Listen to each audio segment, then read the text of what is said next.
name's Neil Parker, and I'd like to welcome you to what will be my final workshop here at Central Washington University this quarter. This is my student workshop, and it is intended to help you learn about how you can research information about companies during the hiring process.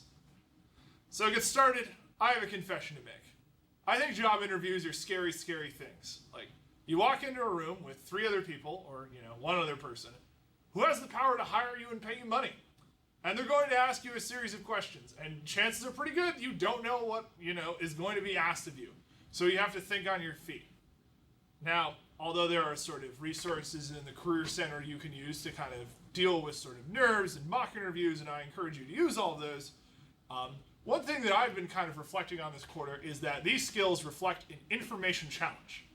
That you are being required to communicate and present information. And not only that, but a job interview is a test of research. The more you know about the company, and the more you know about the hiring process, the more successful you're going to be. So I want to start by asking you to compare something with me here. So we're going to load this.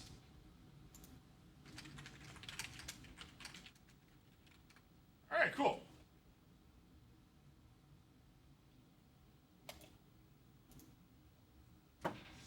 All right, so all of you know what Google is. They hire lots and lots of software engineers and all kinds of people to work for them, usually in their offices in California, but they have one here too. And they have a hiring page. So let's say, for example, I want an interview for a job at Google. So I'm going to sit down and I'm going to read their page. So we can see they're talking about the kind of people they want to hire. And they talk about an interview process. So leadership, role-related knowledge, how you think, Googliness, how we decide. You can read through all these kind of at your leisure. But when I read this, I get a sense of foreboding about the interview process. Is all we really know is there are going to be interviews. But I don't really know what's in them. And from an information perspective, this seems kind of odd. After all, lots and lots of people interview at Google. And it occurred to me that if you look hard enough, you might be able to find someone else's experience in going through Google and use that to your benefit. So let me show you how this works. So right now we're going off my little lesson plan here. Eventually I will translate this into a full-on library guide, but given the time constraints that I'm under, this is just sort of the stage we're at in the process. So let's check out this excellent little subreddit. So this is the page we had on Google, right? It's kind of short on the specifics, and it's very vague about sort of what exactly they want you to do. This is much better. So this is from a software engineer who works at Google. And then he talks about exactly like what you're going to deal with during the hiring process. Round 1, recruiter calls you.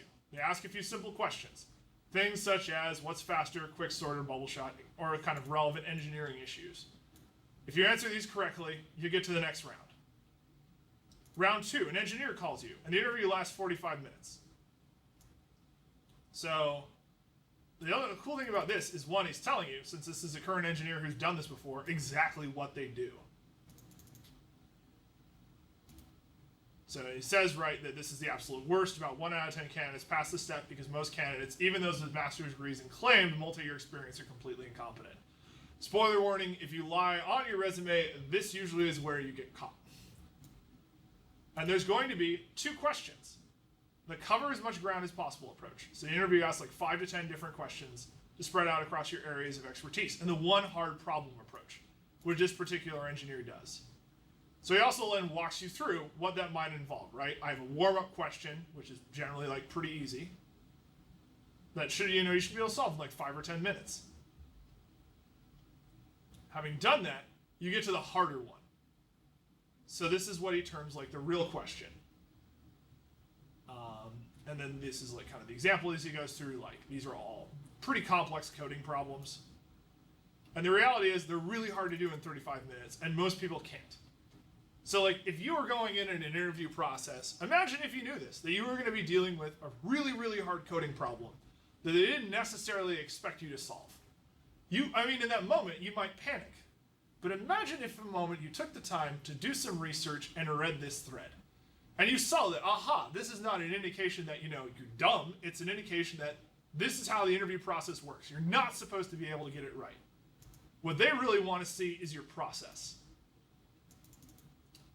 So, if you're going on the right track, what kind of questions you ask, how you interact with the engineer doing it. All these things factor into this harder question that you're dealing with after you successfully complete the easy one. There's also a third round with a different engineer, and if you pass that again, you get to the on-site interviews. You're starting to see here that this is much more detailed than what we're getting from Google's page. So you can see, even on the on-site interviews, there are some tips since this guy's been on their hiring committees before. Ask questions, make your CV short and sweet, put skills on it. So all these things are really, really relevant if you want to get a job at Google. And I'd venture if you read this thread, you'd feel much more prepared for the interview round. There's also a nice comments thread. So this is another Googler who's commenting on this. And this is someone who's got a degree and is talking about their experiences. And if you read through these threads, there's lots of kind of fun info in it. So my presentation is really themed around this core concept. Getting a job is a scary thing. Applying for one is a scary thing. But if you know or are in a position where you're knowledgeable about the industry, about the process, and about the interview, it takes a lot of the fear out of it. And you can focus on what you do best. That is presenting yourself and your skills. Remember, you've spent a lot of time in higher education on your own, mastering certain skills and abilities that employers find valuable. And if you're just confident about this process and self-assured, it makes you look like a much more hireable candidate. So in this presentation, I want to show you how to find resources like this one.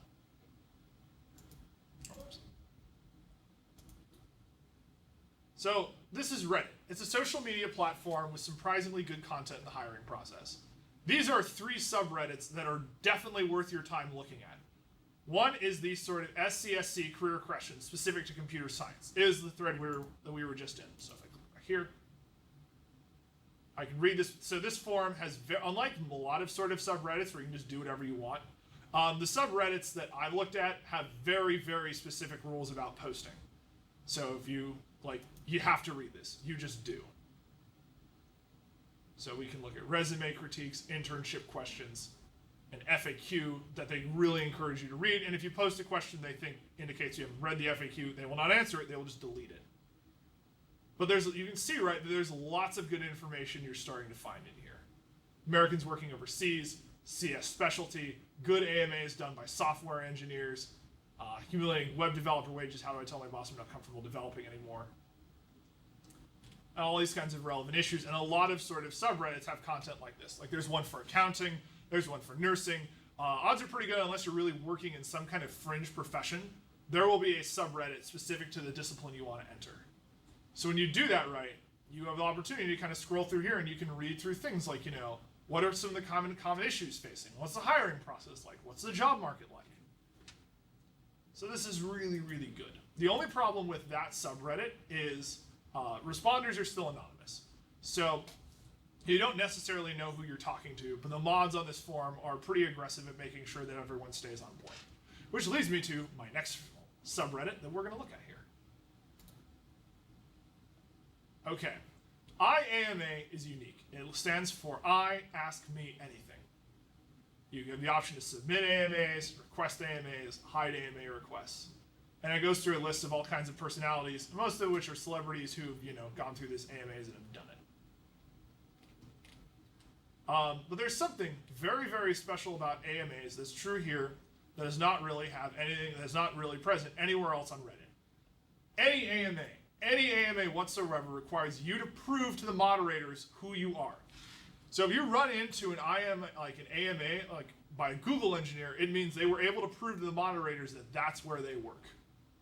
So this is really unique in social media because, it's something that a lot of us, especially those who've grown up with it, understand, is that it's very easy, for lack of a better word, to be catfished. That is, unfortunately, not everyone on the internet is who they say they are. One really unique thing about AMAs is that this one rule and this one circumstance goes away. That is, everyone who's answering these questions had to confirm who they are. You can also request one, so if you want to look for something specific, you can do that. Commenting, sort of this. And also, again, commenting rules are really important to look at here. Again, it is the internet. This is really a professional forum. Be respectful on it, or, expect to be banned pretty fast. So what I'd like to show you here is our ability to search. So I want to limit my search to IAMA, because I don't really care what's on the rest of Reddit. Let's go with nurse. Okay, so unfortunately, nurse is kind of a common name, so you're going to have to look through it. But you can see here, psychiatric nurse who works in lockup, IAMA nurse who works in hospice, substance abuse, labor and delivery, PEDS nurse, nurse who works in SRS in a cosmetic hospital. So let's look through, for example, IMA former ER trauma nurse. Yep. So AMAs follow a pretty predictable format. These are our anonymous comments, right? This is Alderno, whoever this guy is, who's going to ask a question. Our author here has this flare tag. In this case, we can see it's Burn Ben RN, where he will answer the questions that he thinks are worthwhile. So if you see an AMA and want to participate, I encourage you to do so. But just bear in mind, sometimes AMAs you're looking at are old. So this is, for example, a 2-year-old AMA thread. So he's talking about the most terrifying things he's ever seen. Let's see here. So this is actually a really great question. I like the approach you went for, choosing to live as much as possible. What other ways having your career and experience affected your personal life? And he talks about it. So this is normally something that you're not going to get unless you have some kind of professional mentor who's willing to talk to you about this stuff. But the cool thing about AMAs is when you start to look through this, you can see, right, that you have access to all these questions. And sure enough, a lot of these threads are career focused. So this person, whose name I can't pronounce, posted, did you go into ER nursing straight out of school? If not, what was your career path? I'm just curious. I've been a cardiology RN for 9 years, but always thought ER would be an interesting alternative. And he talks about this, right? He actually, as a nursing student, I was in tech in another ER. So he's talks about informatics and finishing school. So he's talking about what he's doing. So this is another great question. And what happens when you panic or lose your head during an emergency? And he's just talking about what happens. So as you can see, this is a really, really strong thread. There's lots of good information that you should read carefully through if this was a career you were interested in. So let's look for a different profession. Let's go accountants.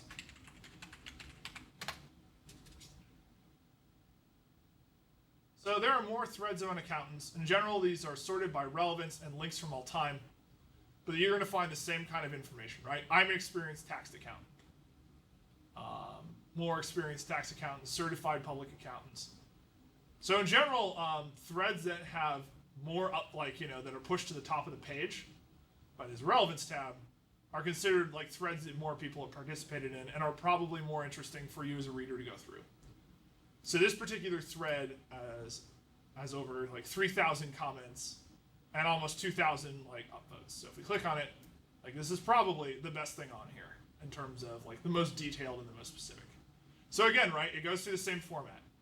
I have our name, I have our name tag, and it goes through and answers sort of specific questions. So let's see if we can find something specific. And also another way you can sort of organize this is Control F. Will save you a lot of time. So let's try looking for job. 2 out of 222 matches. So job. So you can see there's lots of threads. And it's talking about sort of what kind of things are relevant for sort of accounts.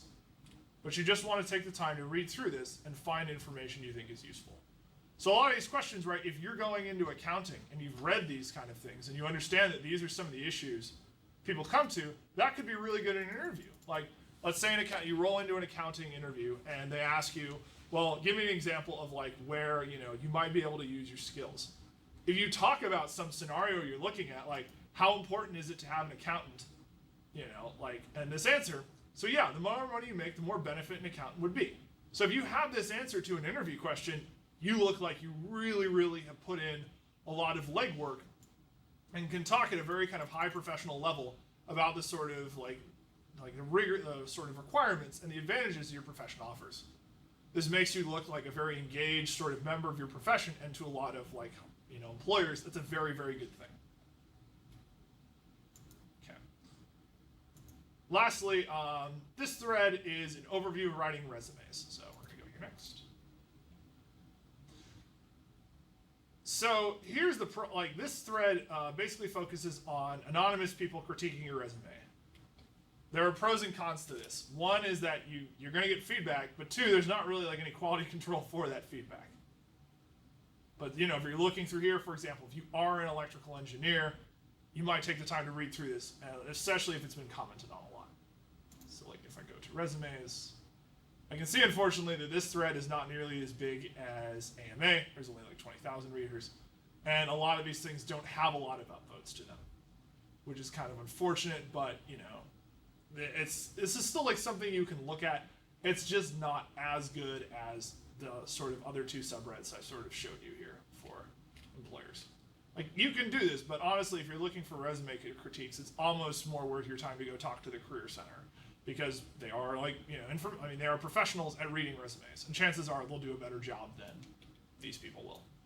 The only reason I would ever really use this over a Career Center is if it was just, there was too much of a way to access, or I had an emergency and was like, I need to have this thing looked at by tomorrow, then maybe like posting it on the internet is not such a bad idea. We all can also look at a top tag that kind of sorts things. This is by hot, this is by top. This is the overall like kind of threads that tend to get the most attention. So like, but you can see it's just not generating that many comments. It's not to say that this is bad. This is one of the relatively better subreddits out there, but it's not perfect. Finally, some basic rules in Reddit. One last thing before we get on. There's also a Seattle-specific jobs board. So if I click here, I can see, right, you're looking at people are posting employment opportunities here in Seattle. This is not like a bad job board, but as you can see, it tends to be pretty tech-centric. So if you're interested in computer science, or IT work, or working at one of these like sort of information technology companies, it's a reasonably good job board. And like sometimes you'll find things like this too, where 7 jobs available at Seattle Rep, X post from a theater, so it probably is some theater they're working at. But in general, you're either going to find kind of HR positions, tech positions, or sometimes positions in kind of retail or something like that. Again, this can also be searched by using the same parameters. Again, you want to always toggle limit my search to the subreddit you're in. Like, it's just like Reddit is a really big place, and outside of the kind of specific threads you're looking for, you're also going to find a lot of things that are not terribly helpful. They also have a page with other job resources, so they have WorkSource, Indeed, King County Jobs, City of Seattle, Washington, Amongst Friends, and UW.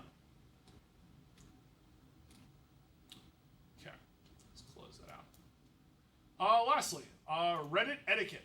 Important. Outside of an AMA thread, everything you've seen here is anonymous. So you have no way of really identifying sort of the credentials of the people that are presenting. Which means, if you like read something that seems like a little bit out there or not very credible, chances are like approach that with a healthy amount of skepticism. But some general rules. 1, the more upvotes the post has, the more credible it is. Outside of IAMA, sometimes this is the only way of like validating that a post is credible at all. Don't mess around in obscure subreddits. Like, Reddit is not, it's social media, right? It's an anonymous place where people can express themselves. And while that may or may not be a good or bad thing, it's not going to help you much in the job search. Again, stick to kind of the threads I've identified since they are the most useful by far. Finally, Reddit is a good place to network. For example, if you read through an AMA thread that you thought was really informative, you have the option of contacting the person who did the AMA and asking them additional questions. So let's say, for example, you run into that nursing thread we looked at that was like 2 years old, but you thought that was like such a good thread and the individual had such great responses. By all means, go ahead and shoot them a message, but just don't be stupid about it. So if you talk to somebody, either a recruiter or someone who did an AMA, like, that's fine, but don't give out any like kind of personal or information that you can use to identify you. If you want to meet, if you're going through like CJobs board or something and you want to like meet up with a recruiter specifically, either meet them at an office or a public place. So under no circumstances do not go to their house or apartment. Finally, watch out for pushy recruiters and trust your gut. If something feels fishy, it probably is. Which brings me to one of my favorite little Reddits, subreddit adventures in AMA. So for those of you who don't know, vector marketing was kind of a pyramid scheme. Actually, not even kind of a pyramid scheme, it just was a pyramid scheme. So what this AMA is a former receptionist with no current loyalty to the company. So it's actually a really great read if you ever wonder like what sort of is a scam op, like what does a scammy employer look like and what kind of things do people do? So for example, like, how often did people interviewing storm out? So they go through it, right? Including one instance where the district manager actually tells an interview person to sit down and not talking to you. And, the kid he was interviewing actually did it. So bear in mind, like, intimidation happens. The job market is cutthroat, and not everyone is kind of on the level. So reading through this, I actually recommend reading through this, but it's a great sort of, like, view into what happens inside of a pyramid scheme and how you can not be suckered into one, hopefully. Finally, there's one more thing I want to show you. This is my favorite little GIF on the subject. Oh, hold on. So we'll go Control-C. The caption is, when someone tells me they're selling knives.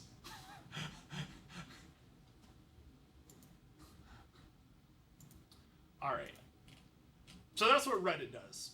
Follow these rules, especially number 3. Do not, never ever agree to meet someone at their house or in an apartment. And if you're going to, communicate with somebody you don't necessarily know, do it over email, do it by phone. Don't give them financial data, and don't give them your address. The next database we're going to look at is more of a traditional sort of academic search engine that we can get at via our library. Hoovers Online. So I've already done a lot of demos of this, but it always pays to go through it again. So let's get to our library page. And then we want to go search and find. Databases by title. H. We can scroll down and we can find it here. And you're also going to need to log into the system. So we'll go ahead and do that.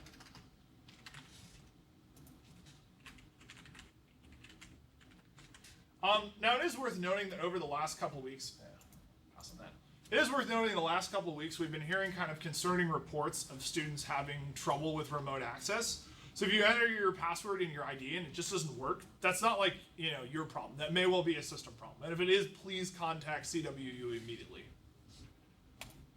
We have, there's a great IT department here. They work really hard and they will do their best to restore access to you as soon as they possibly can. So Hoovers allows you to research lots and lots of information on publicly held companies. So let's say, for example, you are someone interested in interviewing at Boeing. Okay, Boeing, corporate headquarters in Chicago. They moved. Click on this. But they also still have, offices in Seattle, right? So if I'm interviewing at Boeing, I am definitely going to want to spend some time in Hoovers. Because Hoovers has all this wonderful information about what these people do. I know what the company is. I know their location. I know their manufacturing.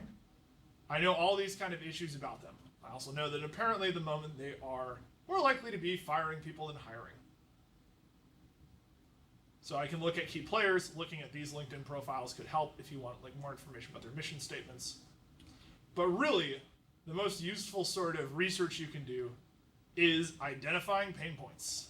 Let's click on this. So this is pain points that Hoovers has done as part of a case study. So they're talking about business trends at Boeing, like manufacturing in general faces, right? So more automation, outsourcing, more service, globalization, more alliances and strategic investments, reshoring U.S. manufacturing, green manufacturing processes, energy use. So all of this stuff is relevant information to what Boeing is doing. So if you take time to read it, you might have a chance to look like you've really done your homework about a company during an interview. So let's say, for example, that you were interviewing at Boeing as an energy engineer, and they asked you, give us an example of what, manufacturing's been doing recently to sort of, look at new best practices. And you wanted to talk about this green manufacturing practice. You'd already have the answer prepared because you've read this. So you can talk about how, in addition to investing in energy efficiency, Manufacturers are also redesigning plants and processes to reduce emissions in the company's carbon footprint. These green investments can provide an attractive return and allow the company to market a positive environmental message to customers and investors. And it also notes that in recent years, the EPA has created national emission standards for hazardous air pollution. So this is really valuable information. And if you give an answer like this, whoever's hiring you is going to take notice of it. Whoever's doing the interview is going to take notice that, wow, this person really has done their homework, cares about what they're doing, and is, interested in my company. And all of this looks really good to recruiters. You also can look at call preparation questions. Sometimes these are helpful. So these, there's always that part of the interview you dread where they ask you if you have any questions about them. So for example, if you get to the end of the interview and you totally blank, it doesn't look very good. But if you're talking about, if let's say you're interviewing for some job that would involve kind of their import and export process, this kind of question would make you sound like you're very knowledgeable of their field. Or like this kind of question: how does the company finance large R&D or capital investments?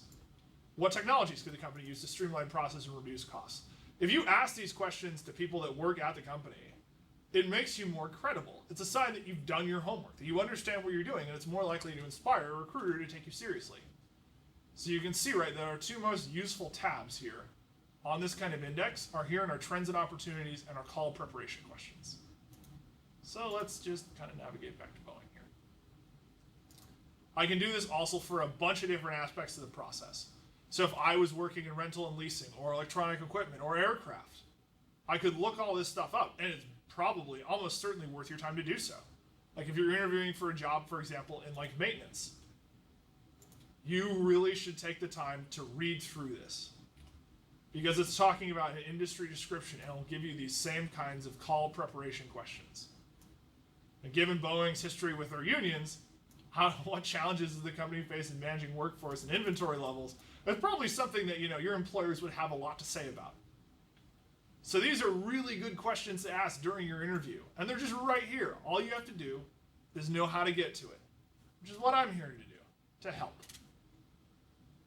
So that's how Hoovers works. Let's return to the Google Doc.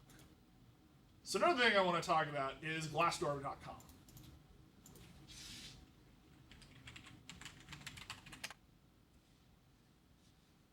So Glassdoor.com is intended to serve as a hiring platform.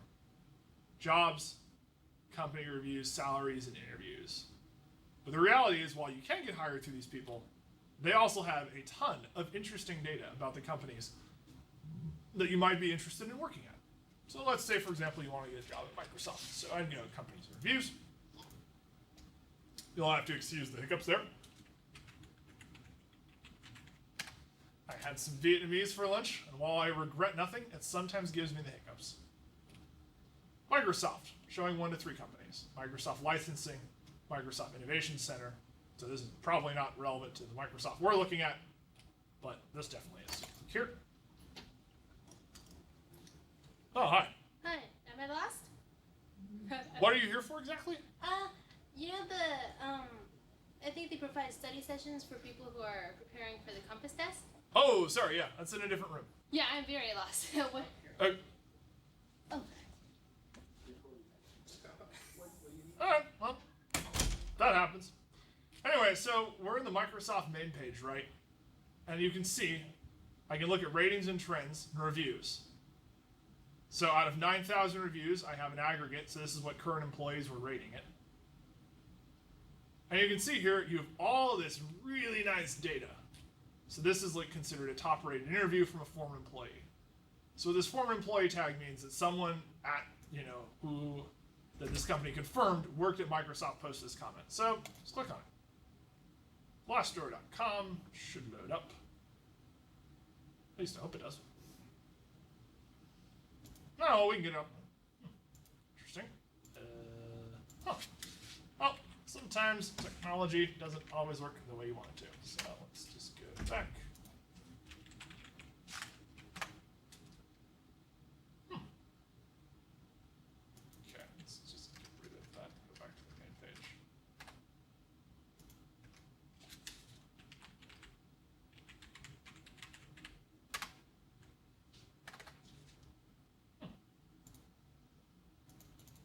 Well, sometimes we can get at this via Google.